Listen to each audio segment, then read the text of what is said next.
Hello and welcome to Creating Disciples with me, Austin Roberts. We are so excited to have you join us today as we are going to be taking a look at a church in the book of Revelation. Yes, one of the 7 churches.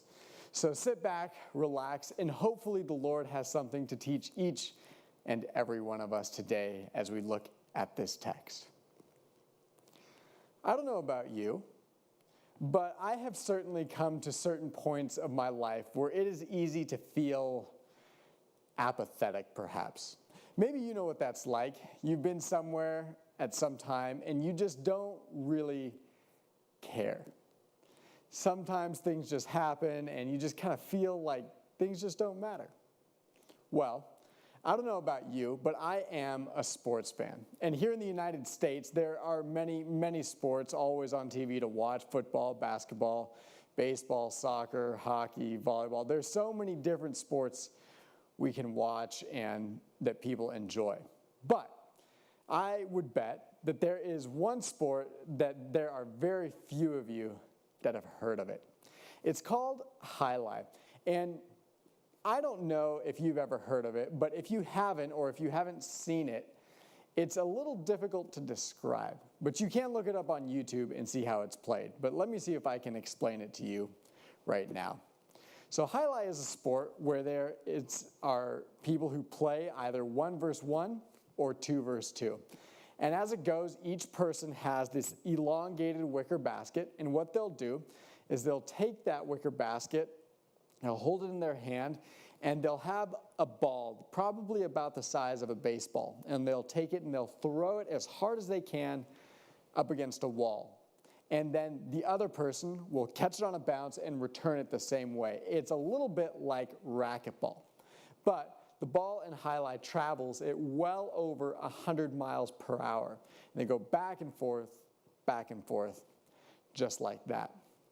Now, in its heyday, highlight used to be exceedingly popular. They had arenas down in Miami, one that sat 6,500 people, and there was regularly only standing room.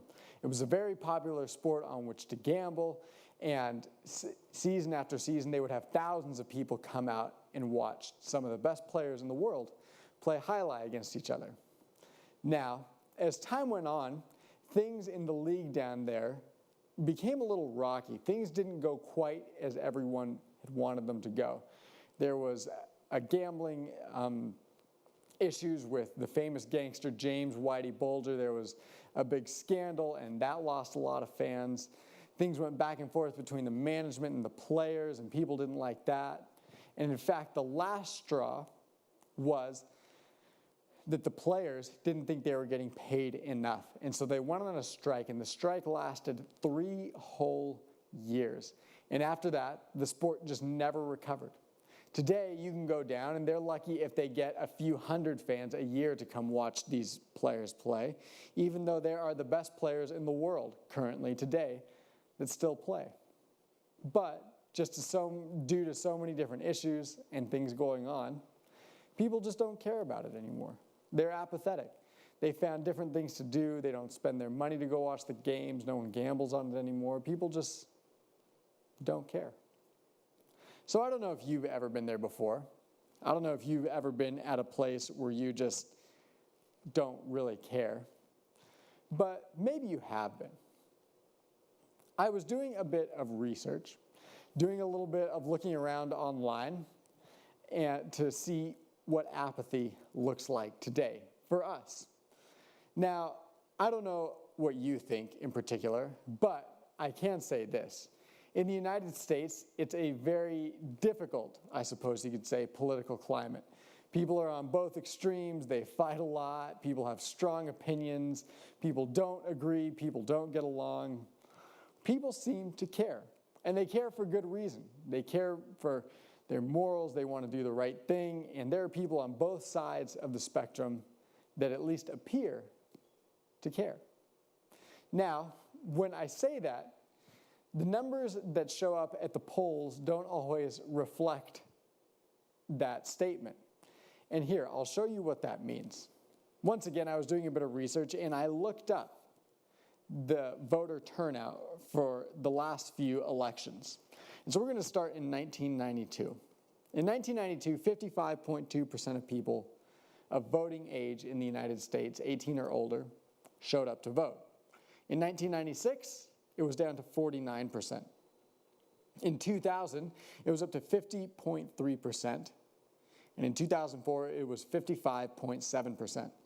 In 2008, 57.1% of people showed up to the polls. And in 2012, 54.9% of people showed up. Then, at our latest election in 2016, it was 58.1% of people showed up to the polls. And if you think about that, that doesn't really reflect a nation that cares deeply. Because if it did, you would think that we would have a much higher voter turnout. But the truth is, the top 10 voter turnouts that we've had in the United States presidential elections have all been in the 1800s. It just doesn't really seem like people deeply and truly care, even though the way they talk, it may seem like that. There just seems to be a lot of apathy. People just go about their day doing their own thing. They might fight about politics online or in person. But when it comes time to show up in the polls, to go out and cast your ballot and vote for somebody, not that many people show up. Sometimes even less than half or barely over half. I don't know about you, but sometimes it is easy to feel apathetic, like you don't really care, and just kind of go through life step by step, just doing your own thing. Well, if you've ever felt like that, if you know what that feels like, I would like to take you to a place many hundreds, even a couple thousand years ago. And so we're going to go back to the Bible, and I would like to invite you to open with me to Revelation chapter 3. We're going to look at a church in here, a church in the city of Laodicea. It's one of the 7 churches in the book of Revelation, and in it, they talk, Jesus says some things to the church about that very thing, about apathy. But before we get to that, let me tell you a little bit about the background of the city of Laodicea.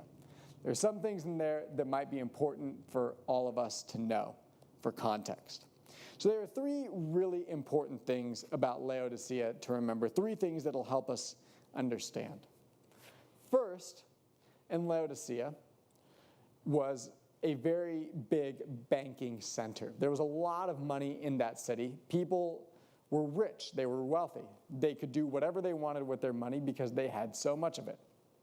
Now, if you remember, in some of the previous churches, in Philadelphia to be specific, if I remember correctly, there was a major earthquake that destroyed some of these cities. And Laodicea was included, as was Philadelphia.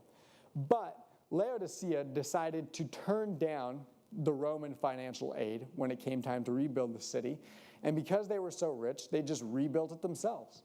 They were wealthy, they wanted to do it their own way, and so that's what they did. They rebuilt the city. Secondly, we've got the fact that Laodicea was on a trade route, a trade crossroads. And because of that, that helped them make money, but it also gave them culture, and it gave them trade, it gave them many different goods. And so it's important to know that they were at a major crossroads. And along with that, they were also a manufacturing center.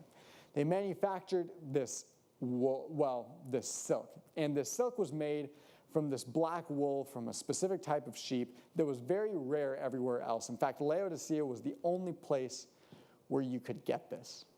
So then there was that. And then thirdly and finally, Laodicea was also a place of medicine. And they were famous for one particular thing. They were famous for this eye salve, which was said to have been able to cure certain types of blindness. And so those are the 3 things. First, they were rich. They were wealthy. Secondly, they had a lot of manufacturing and trade. And thirdly, it was a place of medicine. Specifically, this eye salve was important. So that's Laodicea, and that's the context into which we step today. And as we've done that, we're going to read what Jesus says to this church. So let's read together Revelation chapter 3. We will begin with verse 14. And this is what the text says. To the angel of the church in Laodicea write, these are the words of the Amen, the faithful and true witness, the ruler of God's creation. I know your deeds, that you are neither cold nor hot. I wish you were either one or the other.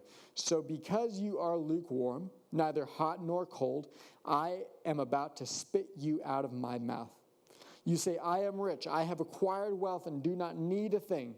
But you do not realize that you are wretched, pitiful, poor, blind, and naked. I counsel you to buy from me gold refined in the fire so you can become rich, and wear white clothes and white clothes to wear so you can cover up your shameful nakedness, and salve to put on your eyes so you can see.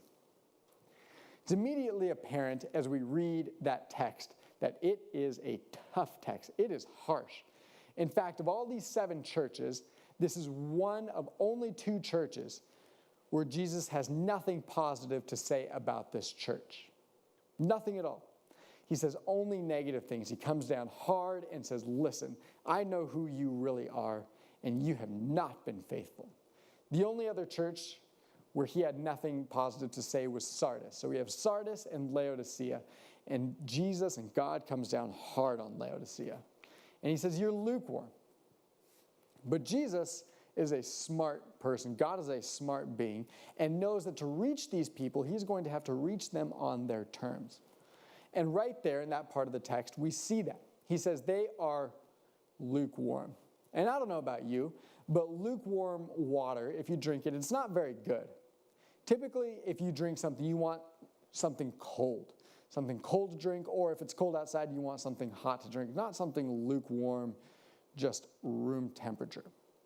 But that's what he calls them. And the reason he calls them that is for good reason.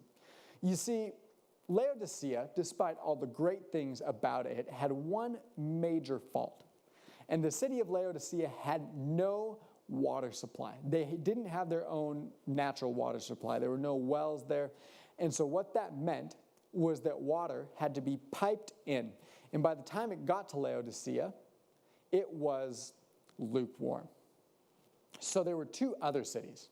One was called Hierapolis. And Hierapolis was about 7 miles to the north. And because Hierapolis was 7 miles to the north, the water that came from there was lukewarm. You see, in the city of Hierapolis, they were famous for one particular thing, and that was that they had hot springs. And so when you got water in Hierapolis, it would come out hot. And that was good. That was good for many things. But by the time it got all the way down to Laodicea, it wasn't. It was just lukewarm. And then on the other hand, about 7 miles away in another direction, we have Colossae. And Colossae was famous for its cold water. And cold water is also good for a great number of things. But once again, by the time it was piped from Colossae all the way to Laodicea, it was room temperature, lukewarm. And so Jesus comes to this church and says, listen, I know who you are. You are lukewarm. And I do not like that. I am about to spit you out of my mouth. And the people of Laodicea would have understood what he meant by saying that, because they knew what lukewarm water was like. It was not a nice thing, and they lived with that day in, day out, week in, week out, month in, month out. That was their reality. Now, so Jesus says that to this church. He says, you are lukewarm. You have not been faithful. That is your major flaw. You're neither hot nor cold. I would rather you be all the way in and following me, or all the way out in evil. To be one or the other is better than to just sit in the middle, to be on the fence. But Jesus doesn't stop there. You see, he understands that these people need help. And he doesn't just leave them out hanging to dry. He gives them some instructions, some things they can do. 3 things, in fact. So we're going to look at these 3 things that are in this text and see the solution to being lukewarm. So the first thing he says there is in verse 18. In fact, all 3 things are in verse 18. But we'll start with the first one. He says, I counsel you to buy from me gold refined in the fire so you can become rich. So what does gold refine in the fire? Well, first, remember what Laodicea is, and that is that they are a rich city full of wealth and gold and riches. And he looks at them and he says, listen, there is only so much money can buy, and it cannot buy you everything. In fact, as preacher and author Fred Craddock says, money can buy you a house, but never a home. It can buy you companionship, but never love. It can buy many things, but there are also many things it cannot buy. And that's a reality Jesus understands here. And he looks at this church and he says, listen, you have gold more than you could ever need, but that cannot buy you faithfulness. Buy gold refined in the fire. Be faithful. Be people of faith to your Lord and Savior. U.S. Senator Mark Hatfield tells a story of many years ago when he was visiting Mother Teresa in India. And they went to many places, and they went to one famous place in particular, a house of suffering. And they had this conversation. And Hatfield asked her about success and the great things she'd done. And Mother Teresa responded to him by saying that she wasn't looking to be successful. She was just looking to be faithful. And you see, that's the reality into which we step in this church, and that's what Jesus is telling these people to be. He's saying you don't need to be oh so successful, because at the end of the day, that doesn't really matter. He's saying, buy what I am selling. Buy gold refined in the fire. Be faithful. So that's what that means. That's the first thing he says. To buy gold refined in the fire means to be faithful. So that's the first thing. Be faithful. But then there is a second thing. There's a second thing here that's listed. And if we go back to verse 18, we can read it there. He says, and buy white clothes to wear so you can cover your shameful nakedness. So once again, the question is, what does it mean to buy white clothes? Well, if you remember, like I said earlier, Laodicea was also famous for being a place of trade and manufacturing. And they had these particular sheep there that produced black wool, and this black wool produced a very high quality silk. It was expensive. This was the place it came from. You couldn't get it anywhere else, but for a much higher price. And so the people here in Laodicea were proud of that. And they owned clothes made of that wool, of that silk. But Jesus says, listen, I need you to buy white clothes. And these people are into fashion, and they're proud of that, and they're arrogant. But when he says buy these white clothes, what does Jesus mean? Well, I would argue that he means to be humble. He's saying, clothe yourself in who I am. There's no need to be arrogant and self-absorbed and proud. Be humble. Be a people of humility. Now, there's a story told by the biblical scholar Warren Wiersbe of George Whitefield.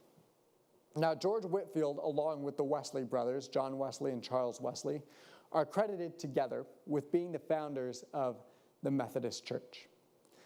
But one thing that is not as well known about these three men who are the founders of the Methodist Church was that they did have a fair bit of disagreement.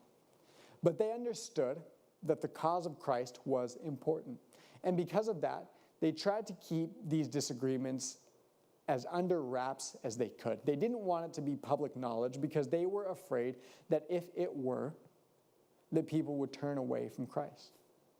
Well, throughout their ministries, the Wesleys and Whitefield preached to thousands of times to probably millions of people, and many of those people turned toward Christ.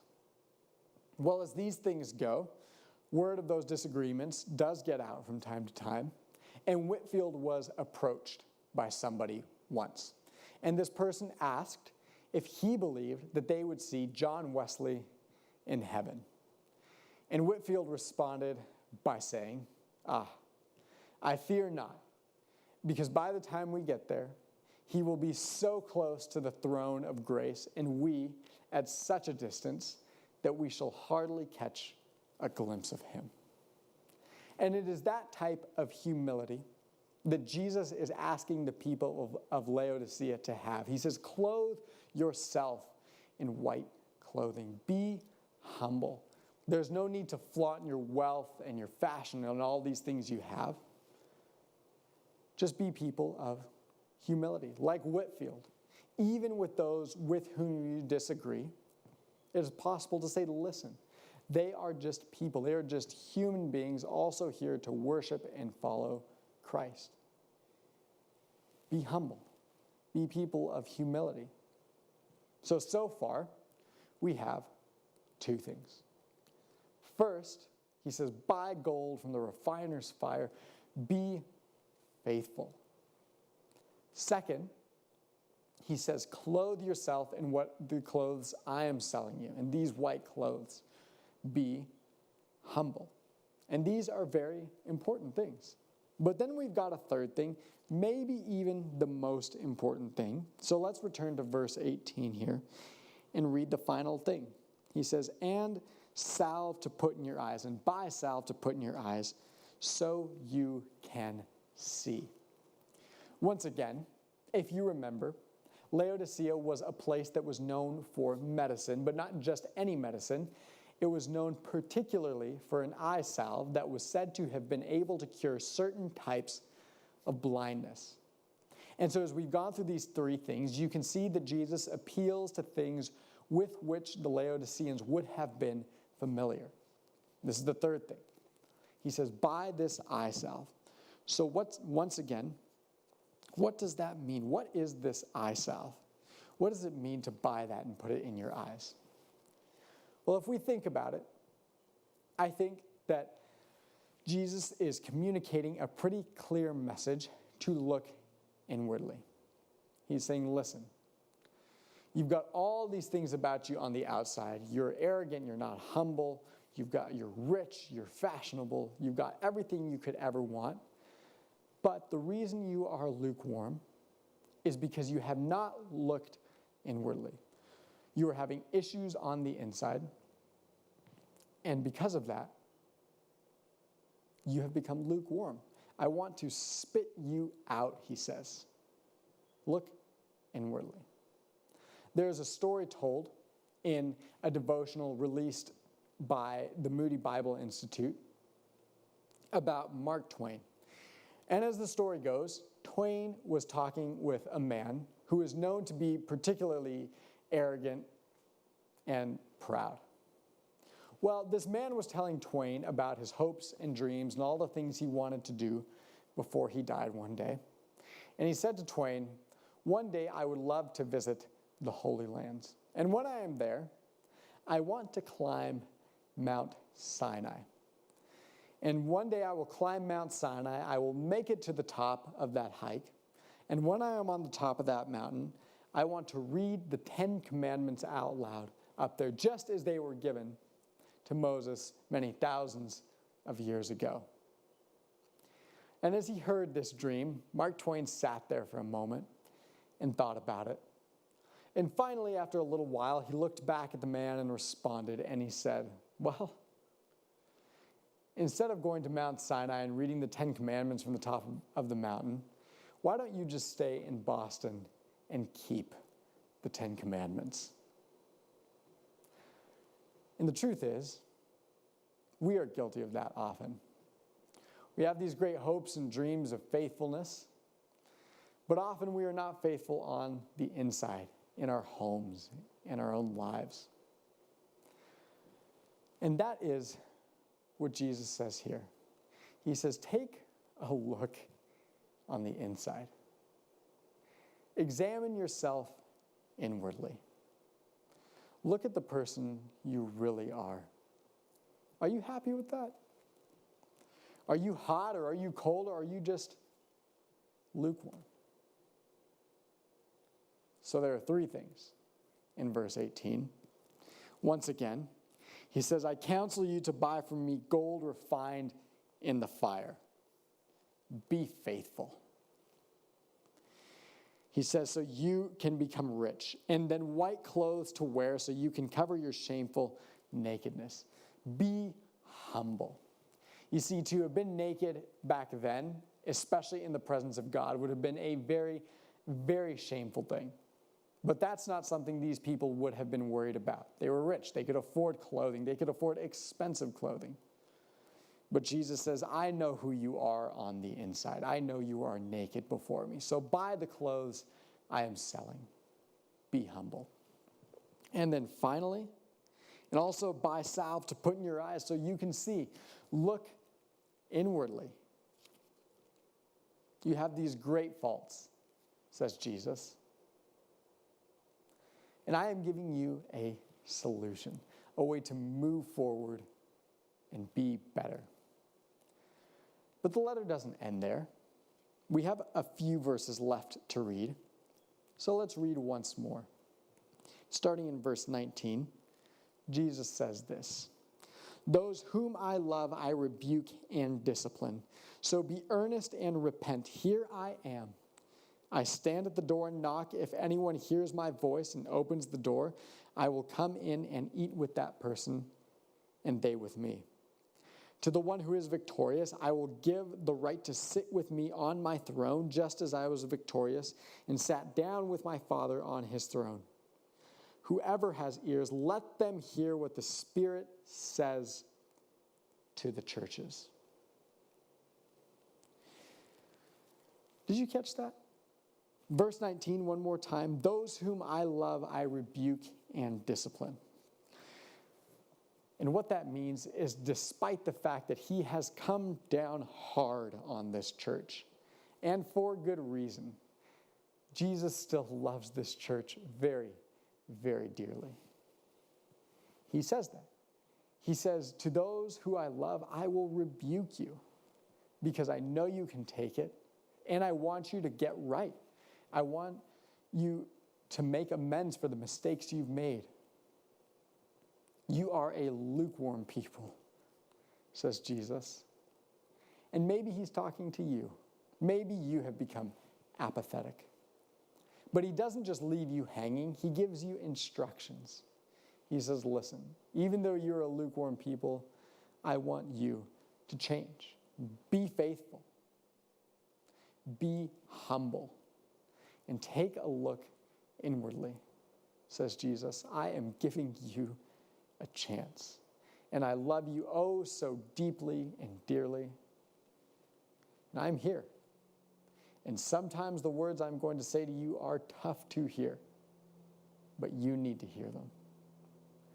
So I guess at the end of the day, the choice is yours and the choice is mine as to whether or not we will follow these instructions.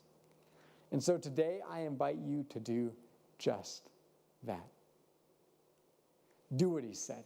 Be faithful, be humble, look inwardly. Thank you so much for joining us today on Creating Disciples. We hope you have a wonderful and Christ-filled day as you do your best to be faithful, humble, and to look inwardly.